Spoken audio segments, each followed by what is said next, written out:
record these. I hope it's recording. Miss Nielsen? Oh, that's it. Yes. If I'm recording at the bottom, Yep. it'll say recording and stop pause, I think. I hope I'm recording right now. If not, Miss Nielsen, I need you to be my alibi to say that I did my ELA lesson. Yes, I will make sure. Okay. All right. Well, I know we only have 30 minutes, and I want to make sure to use everyone's time wisely, and I want to respect all of you because I know that you're busy with a lot of other things. Some of you are probably babysitting. Some of you are probably working on enrichment activities. Some of you might be going on walks and staying healthy, and that's awesome. Hopefully, we're not just spending all day playing video games or sleeping. Hopefully, we're staying active. I want to go over a couple. That's all I can do. I want to go over some expectations for our Zoom meetings. I want to start by, again, thanking you all for being here. And when we're on Zoom meetings, I want you all to be respectful of each other and respectful of me and Ms. Nielsen and any other teachers that might be on here. So we're paying attention to what we're doing. And we are focused on the activity that we're working on. It's only going to be 30 minutes, so it will be quick. And then you can go back to doing what you're doing. There will be homework, and I'll assign all homework through Seesaw. If you are having trouble getting onto Seesaw, please let me know, and I will make sure that I help you get on Seesaw. Now that we're a little bit further in, I'm just going to check one more time to see if these people are here. Trenton, are you here? Kenny, are you here? Halen, are you here? Hi, Halen, I can see you. You're muted right now. Layla, are you on? And Sanaya, did you get on? Jaden S. The mute button is down in the left-hand corner, Halen. Yeah, no clue.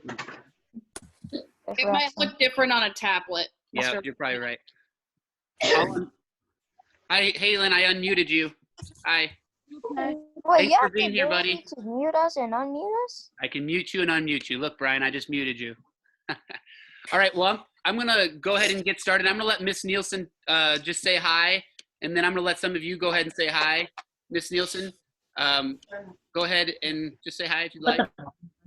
Hey, everybody. It's so nice to see so many of you got on today.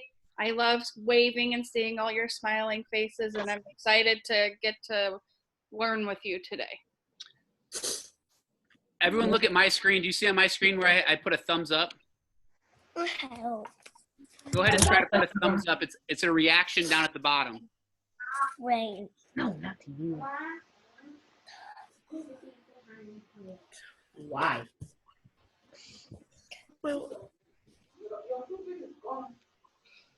We'll be testing things out as we go. Does anyone, if you want to say something, if you want to say hi to people, give me a thumbs up. And I'm actually going to mute everyone, and then I'm going to unmute people when they want to talk, so that way that everyone can hear everyone else. So does anyone want to say hi to the class? Give me a thumbs up if you want to say hi. All right, Riley A., I'm going to unmute you. Hi, Riley. Hi. You want to say hi to the class? Hi. Oh, that Okay, anyone else want to say hi to the class? well. All right, I'm just going to go through and mute everyone. So if you want to say something to the class, you're going to have to give me a thumbs up or wave your hand in front of the screen like this so I can see you, okay? Otherwise, you're going to be muted. The only people who aren't going to be muted are going to be me and Miss Nielsen for right now. And Miss Nielsen can unmute herself or kind of work hers however she wants, okay? Good? All right. So something kind of cool about Zoom is I can share my screen with you, and you can see exactly what I have on my screen. And what you're going to see on my screen is you're going to see our Journeys textbook. So I'm going to pull that up. Can you see Rachel's journey? Miss Nielsen, can you see Rachel's journey? Yep, I see the first slide of the PowerPoint. Okay, Miss Nielsen, is it just showing the PowerPoint slide or is it showing like all the extra stuff? It's just showing the slide at the moment. Okay, awesome. So Now then, it's showing everything else on the side. all right, I'm gonna see if I can, this is new to me, class, so we're all learning together. All right. So the tough part for me, Miss Nielsen, is gonna be able to see all faces at the same time. Yep. I have it on grid view, but it's still a lot of faces and being able to see my PowerPoint all at once. So please help me if there's anyone, it's gonna be hard for both of us, but if there's anyone Yeah. that's trying to get my attention, okay? Yes. So give me a thumbs up if you, or wave at me if you have your Journeys textbook and you brought it home. So it looks like Riley M brought hers home, Maddie brought hers home, Kyle brought hers home, Jada brought hers home, and Anna brought hers home. Okay, cool. If you didn't bring it, that's okay, because I'm gonna have everything up on the screen.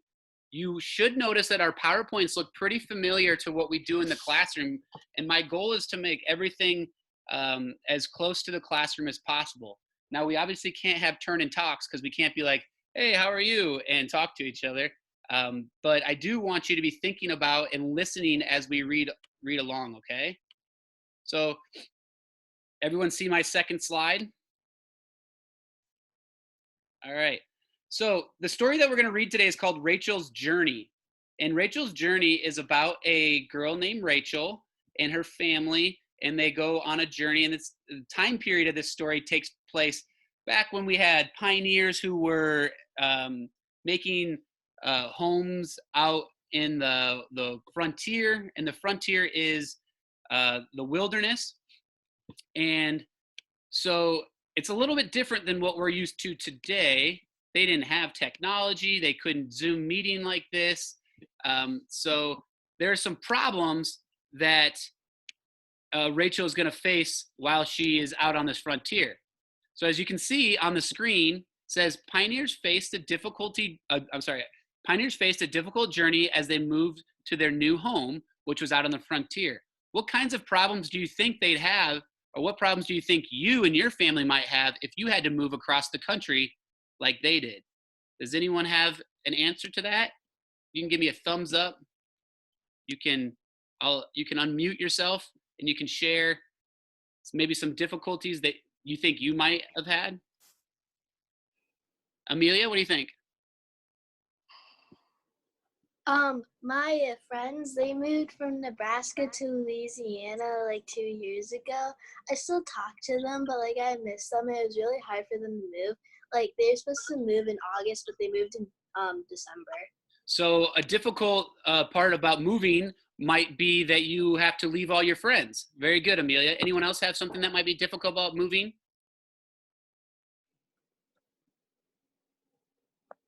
Kyle, you can give me an answer. What might be difficult about moving? What? What might be difficult about moving to a new place? You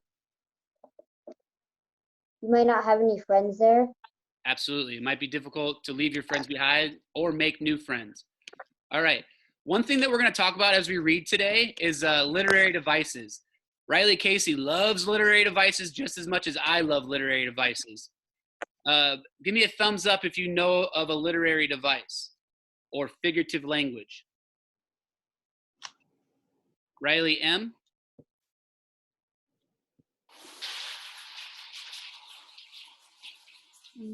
Riley M. An onomatopoeia. And what is an onomatopoeia, Riley? Bang. Good. So a sound word. How about Riley A? Do you have a literary device? A hyperbole. And what's a hyperbole, Riley? You're exaggerating about it. Very good. You're exaggerating. All right. I know Amelia also put a thumbs up. Amelia, what is another figurative language or literary device? Metaphor. So, and what is a metaphor? Very good. It's comparing two things, not using like or as. Awesome. All right. So, Jace, do you want to share one before we move on? okay, go ahead. Simile. A simile, and what's a simile? A word, something comparing two words using like or as. Awesome. Good job. Perfect. All right. So the first one we're going to talk about, and this was shared with us by Riley A, is a hyperbole. And just like what she said, a hyperbole is a exaggeration. And the purpose that an author uses in a hyperbole is to create an emphasis or effect on something. So you can see two examples on the screen. I'm so hungry I could eat a horse. Now, no one's ever been hungry enough that they could eat an entire horse because your tummy would be way too full. And another one is, he is as skinny as a toothpick. Now, that one sounds a lot like a simile because they're comparing how skinny someone is to a toothpick, but there is also it's an extreme exaggeration about how skinny someone is. Now we have a metaphor, and a metaphor is a comparison in which one thing is said to be another. My mom is a teddy bear. Who can tell me what you think it means if someone says, my mom is a teddy bear? Riley A., I love how you are involved and you are answering questions. Thank you. Can you tell me what it would mean if someone said, my mom is a teddy bear?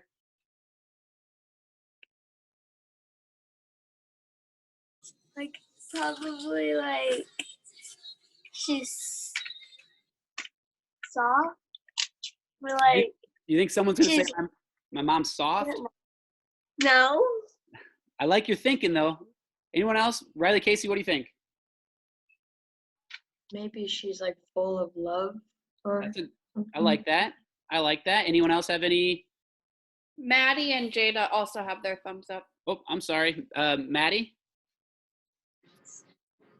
What do you think it means if someone has says their mom is a teddy bear? Like she's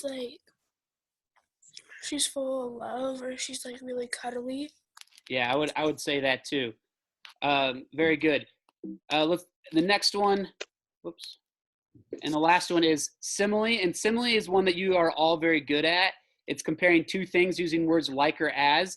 He is as quiet as a church mouse. When would it be important to be as quiet as a church mouse?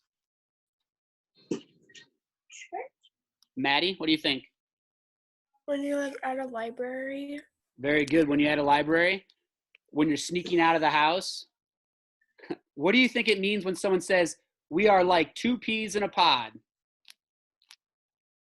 Kyle, thanks for using the thumbs up. What do you think? Remember, you got to unmute yourself. I was gonna say something about as quiet as a church mouse. Okay, go ahead. What do you think quiet as a church mouse means? Maybe if you're a ninja. Oh, yeah, exactly. If you're a ninja, you have to be as quiet as a church mouse. Now, if someone says you're like two peas in a pod, that means they're saying like you two are always together. You two are very similar. So if I think about this class of 21 students, there's a couple people in here that I think are like two peas in a pod.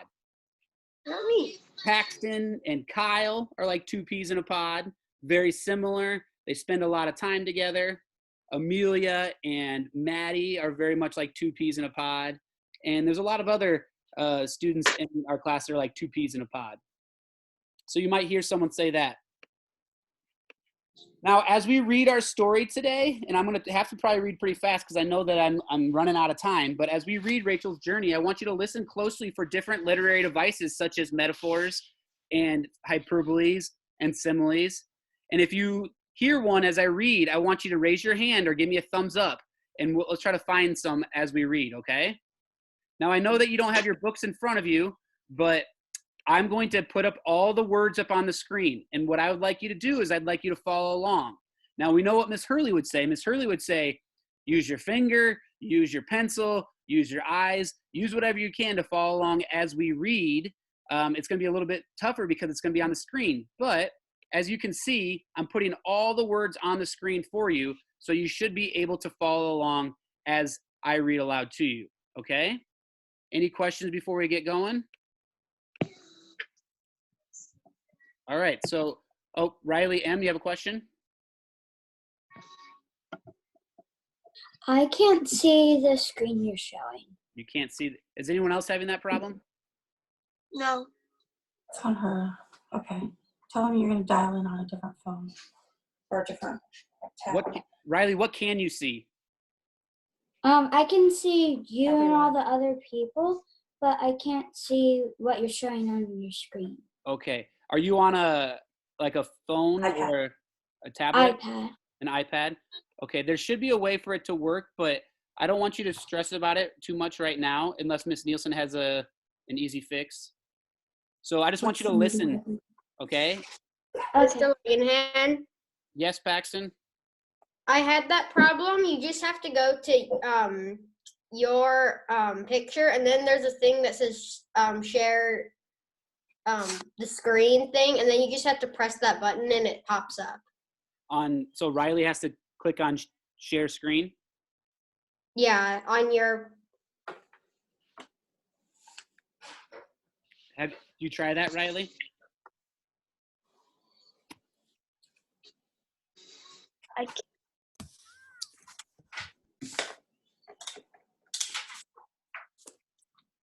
All right. Well, you can keep kind of fiddling with it. I just want you to listen as we read, okay? And if you can't see it, it's okay. All right? So, Okay. remember, this is probably a historical fiction because it takes place in the past. And we know it. Historical means it takes place long ago.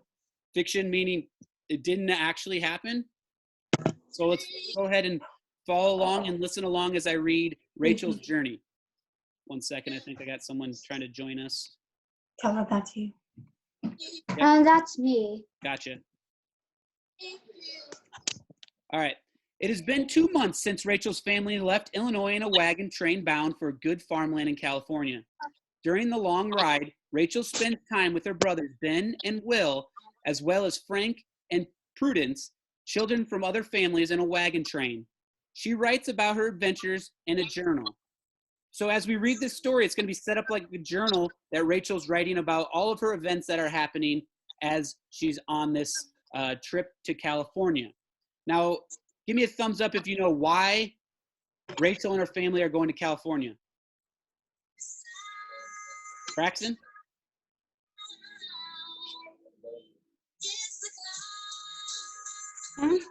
Braxton, why are they going to California?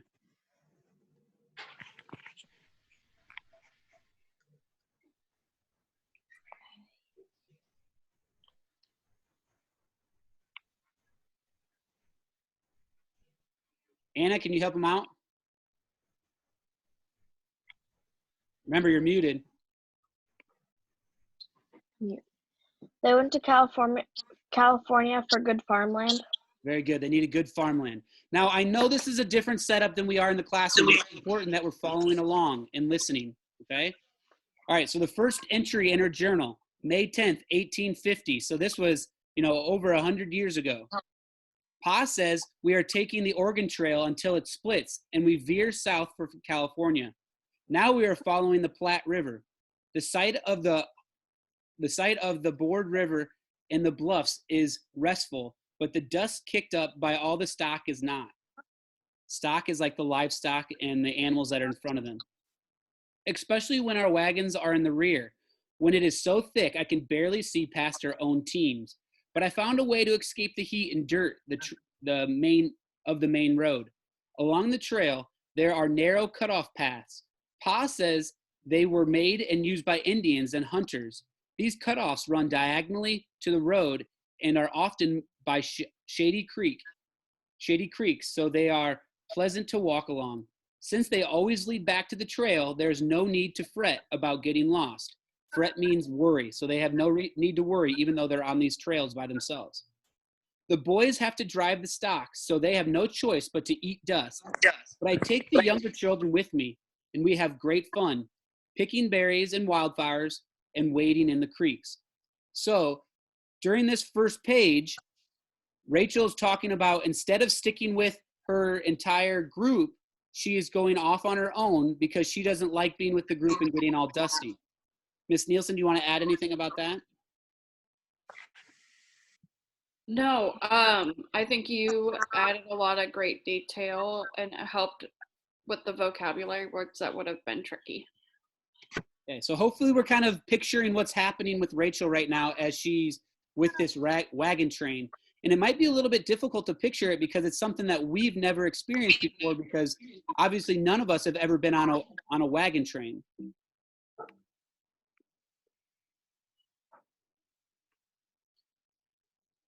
What can you tell me about Rachel? Well, using text evidence, we could say that she's brave and not afraid of adventure. What are some details from the story that tell us that she's not afraid of adventure? So if we're looking back on May 10th, what are some details in here that show that she's not afraid? Riley Casey?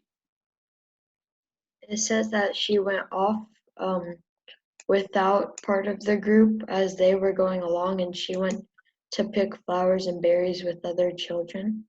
Very good. She was not worried about going off on her own. Good job. Jace also had an answer. What's that? Jace also has his thumb up. Jace?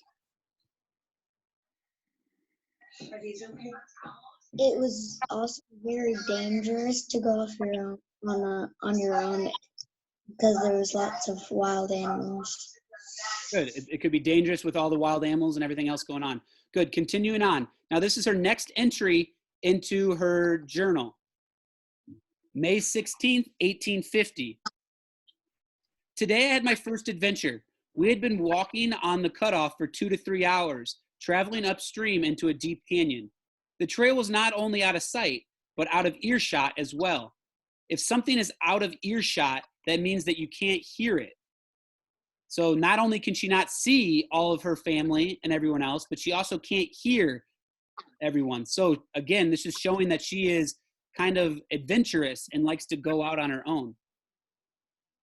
I liked feeling alone, but Emma fretted that we were lost and the twins were tired, whining that a jouncing wagon ride would be better than cramping on. I know, I'm not sure what that word is. It's kind of cut off. I tried to cheer everyone by singing Turkey in the Straw when we heard a rustling in the bushes, something much larger than a turkey. Indians.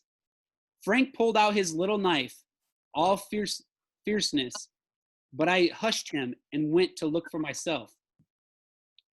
All quaking inside, I admit, but I could not let them see that. And what should I see when I parted the bushes with trembling hand? The moist snout of a very content ox chomping on leaves. Somebody must have lost him. If it had been an Indian, Frank declared, he would have protected us. I hope we have no need. We have no such need. So what did they see on the wagon when they were off on their own? Brian? They saw Indians come out of the bushes. Did they? I think that's what they thought they were gonna see, but what did they actually see? So down at the bottom. Actually, don't remember. Let's look down at the bottom, Brian. It says. All right. The moist snout of what? It wasn't an Indian. Moist snout. Oh. Down here at the bottom, third line up. Hold on. What might have a moist or a wet snout or a wet nose? Can you see the picture as well, Brian? No, I can't see that. I can't see a picture either. Okay. Okay. Does anyone know what they saw or what was back there? Jace? It looks like a cattle. A what? Maybe one of the cattle. Yeah, it was an ox, and an ox is like a cow, but it has horns and it's a little bit bigger. I also like that some people are giving the thumbs up reaction when they agree with their friends, just kind of like you would in class. We kind of use those signals sometimes. So if you're like, yeah, I agree that, Jay said the right answer, feel free to give like a thumbs up so that he knows that you think that he's right. Now I'm going to keep on reading because we're almost out of time. So I'm not going to ask any questions, but please follow along as I read, okay?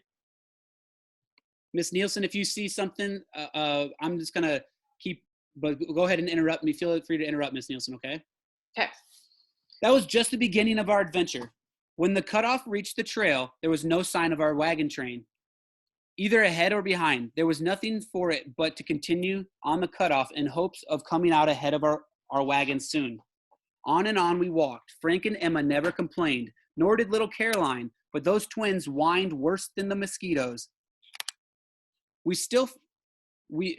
found no wagons. The sun set. The buffalo wolves started in to howl, and it was too dark to see the trail before us. I would have sat down in the darkness and cried, but I had to take care of the others.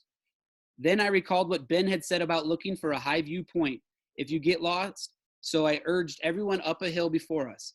It was not very high, but we were rewarded with the sight of 3 campfires. So they must have got high up on a mountain or on a hill, and they were looking down because they were looking for people because they were lost and it was dark out. Since our train is not large, we headed for the smallest one, going straight across the country.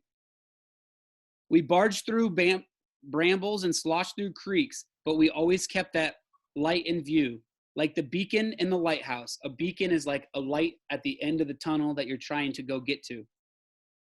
At last, I was greeted with the welcome sight of Prudence nibbling bacon.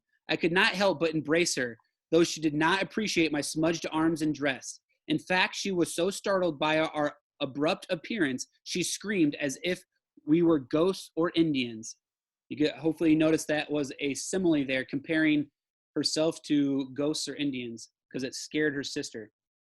Mrs. Abrela, Sunshine, Mrs. Elias, and Mother were first joyous, then mad.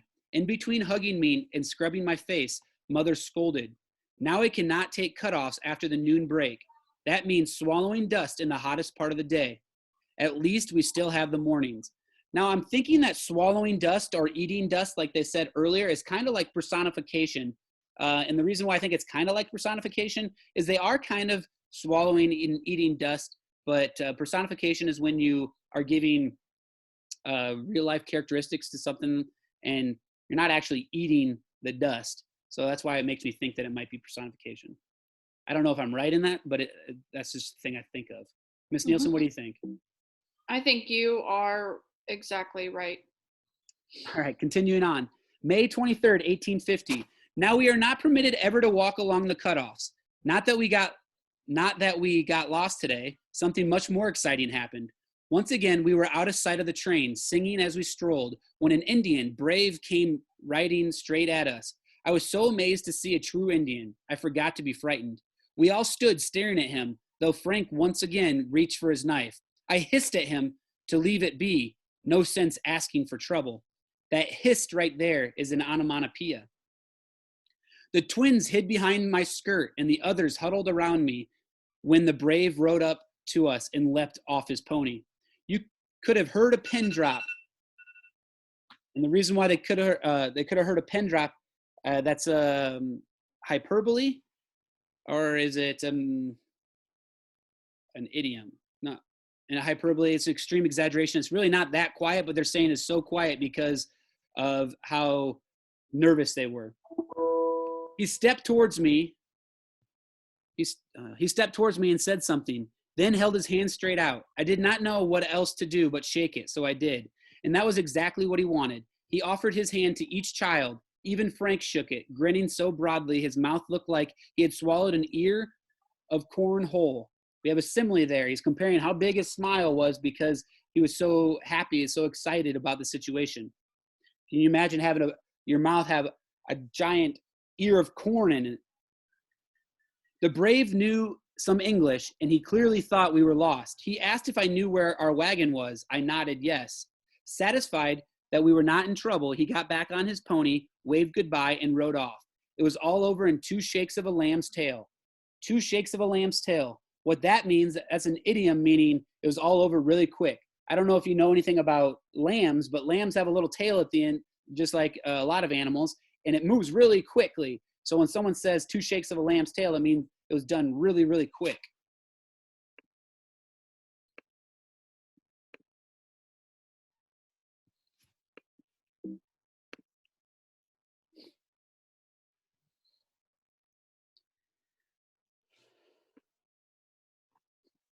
All right, May 30th, 1850. It has rained for days, which has the benefit of keeping down the dust, but the disadvantage of turning the trail into an enormous puddle. That is a metaphor. They're comparing the trail to a giant puddle. And the reason why they're comparing it to a giant puddle is because of all the... Mr. Langenhan, you might be covering up your microphone a little bit. Oh, I'm sorry. No, you're okay. Thank you, Ms. Nielsen. So they said the rain was causing the trail to turn into an enormous puddle, which is a metaphor because it isn't a puddle, it's the trail, but because of all the rain, they're comparing it to a puddle. Oh, sorry. Despite our covering claiming to be watertight, everything was soaked through. The Platte is swollen and wild. The Platte is the river. Mm-hmm. I am relieved we do not have to ford it, which means have to cross it. Pa says we will reach the government ferry tomorrow, and the ferry will be how they get across it. So they will pay someone to help them cross, kind of like in the Oregon Trail. So I'm making a text-to-self connection. I don't know if any of you have played the Oregon Trail, but it's a video game, and you can pay for a ferry to cross the water. June 7th, 1850. Yesterday was the first time I truly felt scared. Getting lost, howling wolves, Indians, nothing compares to the fury of this river. We arrived on the ferry, only to discover that it had broken loose off its moorings when the rain started. Now, I don't know much about moorings, but I'm guessing it is what's tying or what's holding the boat or the ferry to the dock. I'm using context clues to guess and figure out what that word means. Some men finally retrieved it, but it took so long that an enormous line of wagons waited ahead of us to take the ferry. The man said it would be 3 weeks before our turn came. Now I can imagine how frustrated that would be if you were ready to cross now, but now you have to wait another 3 weeks before it's your turn. Mr. Elias warned that we were already behind schedule and such a long delay would surely mean crossing the Sierra Nevada mountains in the snow. No one wants to suffer the fate of the Donner Party, frozen and starving in the mountains. Now, Amelia, I know you like to do some extra research. Maybe you want to do some research on the Donner Party, and I think you'll find it pretty interesting. Any of you other that like to do extra research, check out the Donner Party. It's a pioneer group that traveled to, that were attempting to travel to California. You notice I said attempting because I don't know if they all made it or not. Mr. Elias determined that we should take the wagons off their wheel beds and raft them down the river. The current is like the flow of the river. The current was swift and the banks like quicksand, but there was no other way. Both Sunshine families balked, which means like hesitated, at the danger and refused to go first. Mr. Elias offered to cross, but he has young children, so Pa suggested we go. Mother's face was drawn tight, but she nodded. Ben and Will stayed behind to drive the stock over. So Ma, Mother, and I each took a pole to take our way across. Now, as you can see in this picture, they use these long poles, and those poles, what they did with them is they stuck them into the mud at the very bottom of the river, and they would use those to steer where their boat was going. So a text-to-self or text connection that I'm making is a pole that they use as kind of like a paddle, if any of you have ever been on a boat before. But instead of pushing the water, they're digging it into the mud at the bottom of the river. The waves were high and it was hard to keep from tipping. Twice I almost fell in. The second time I lost my pole and clung onto the wagon hoops. Not much help to anyone after that. Somehow we landed. My knuckles were white from holding so tightly to the hoops, but Mother's face was even paler. What a relief to be on land again. So the fact that their face was white shows that they were really scared. The others followed with no mishap, and Frank declared that he was not scared, not a bit. I do not credit that. She doesn't credit that because Frank's younger than she is, and if she was scared, she would think that her younger brother, Frank, would be scared too. I think Frank just tries to be tough. Only the stock still had to be driven over. Remember, the stock is the animals, the livestock. Ben and Will, along with Samuel, John, Daniel, and Jesse, rounded up all 115 head of cattle and drove them to the river, but they refused to go in. They had no idea of the dangers of the Sierras but they could plainly see the dangers of the Platte. So they're comparing what's more dangerous, the Sierra Mountains that are going to be cold and they could freeze to death, or this Platte River that they could see right in front of them that they knew was going to be really dangerous. 3 times the boys gathered the cattle together only to have them split and stampede at the water's edge. It was getting dark and it looked like we would have to camp on opposite shores when Will decided he had stood enough. He would make those cattle cross. He rode next to Bo, the lead herd ox, and just as the stubborn animal reached the banks, Will leapt from his horse onto Bo's back, clung to his horns, and kicking and screaming, drove that ox into the river. And it worked. So Will jumped on top of this ox, which is like that big cow with horns, and is making him cross this river, even though the ox was really scared. Bo started swimming across, and the stock followed. Safe on the other side, Will jumped off Bo and looked back to see his own horse floundering in the water. His foreleg had gotten tangled up in the loose reins. Reins are the things that go around a horse's neck that allows you to control him. So he got tangled up by this, so he's stuck in the water. Will rushed into the water to free his horse just as a clap of thunder split the sky open. Lightning flashed with an eerie brightness, followed by pitch black and the deafening roll of thunder.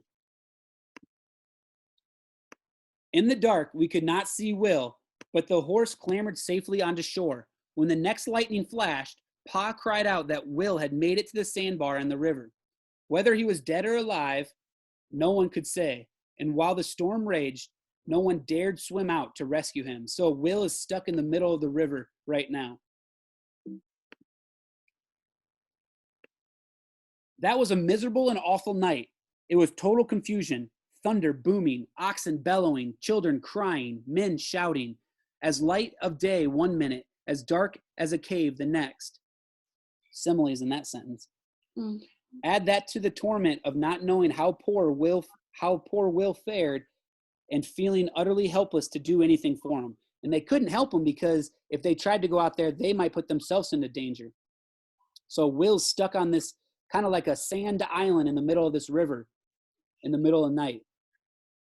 All we could do was huddle together, a pile of drenched human rags, as the men worked blindly to control the stock. So they compared themselves to drenched human rags, so that would be a metaphor. At dawn, the storm quieted, and Pa rushed into the churning river and brought back Will's limp body. So dawn is like right when the sun starts coming up over the horizon. So right as Will's dad could see, he went out to go try to save Will. And when he says Will's limp body, that makes me think that Will's probably not in very good shape. And it worries me that Will might be possibly dead. He, meaning Will, was so pale and still, I thought sure he was dead. Pa started rubbing him down. When at last he opened his eyes, the whole company cheered. He was alive. I have never been so proud, nor so scared. And I'm thinking she was proud because of what Will was able to do. She wasn't proud at herself. She was proud at her brother. But she was also scared of the whole situation as well. June 15th, 1850. We took some days' rest to wash everything and dry it out, to put the wagons back together and repair them, to coddle Will and to return him to his usual good health. We are fortunate no one drowned in that crossing. There were several new graves of men who died that way, and we heard that in a wagon train near ours, a woman was killed by lightning. Will has always claimed to live a charmed life, and now I believed him. So all these things are showing us how dangerous this whole excursion or this whole journey is. People are drowning, people are dying, people are getting struck by lightning, people are getting lost, people are getting killed. So it sounds very dangerous. June 20th. Mr. Langenhan, I have to leave for another meeting, but I will see everybody on Thursday for math. Okay, thanks, Ms. Nielsen. Thank you. Bye. Bye. All right, we're almost done. We'll keep finishing up. A different kind of storm paused by us today, a herd of buffalo. It was as if the river had leapt out of the banks and taken solid form to chase us down. A thick cloud of dust surged towards us. Please don't write on the screen. Then there was a tremendous noise on earthly thunder. We could see their saggy backs raising and falling like a great wave. They're comparing this buffalo herd coming towards them to a wave. Nothing could turn back such a force, so we hastily pulled the wagons close together while the boys drove the stock away. For once, a cow or an ox is caught up in a buffalo stampede. It is gone for part of a new, It is gone for good, part of a new wild herd. The buffalo hooves raised such a cloud of dust that though I tried to hold in my breath, my throat and tongue were coated with grit. Grit is like dirt and rocks and dust. I could taste them pounding past. The cloud was so big, it blotted out the sun like a buffalo eclipse. We cowered in wagons and watched them come closer and closer. Mother tried to keep me back, but I wanted to see them as best I could. After all, if they plowed into us, I would not be any safer in the middle of the wagon than in the front. So I poked my head out into the whirling dust storm. I could see their rolling eyes and flaring nostrils, but Will must have brought us some of his charmed luck, and the mastiff beast thundered by and not through us. I have seen cattle stampede, but this was different. Buffalo are so big and so wild, I wish I could run after them. A different kind of storm passed by us today, a herd of buffalo. I'm sorry, we already read that. All right, so I know I rushed through that and I apologize. I will send everyone the PowerPoint so you can look at it by yourselves. But on Seesaw, your homework is to complete this, what you see on your screen right now. Okay, it says the author's purpose of Rachael's journey. All right, so you're going to say the author's purpose of Rachael's journey is, and then you say what you think the purpose is, and then you give me a reason why you think that's the purpose. Okay, any questions on what your homework is? Okay, I will post that to Seesaw and I will send everyone an email with the PowerPoint so you can go back and reread it if you need to. I apologize for going 15 minutes over today. I will try not to go over on Thursday. That's my fault. It's the first time we're all trying to get used to this. I want to thank you all for being here, and I miss you all so much, and I look forward to seeing you again Thursday at 9:45. Any questions? All right, I'll see you guys on Seesaw, or I'll see you guys on Thursday. All right, bye. Watch Ghost Adventures.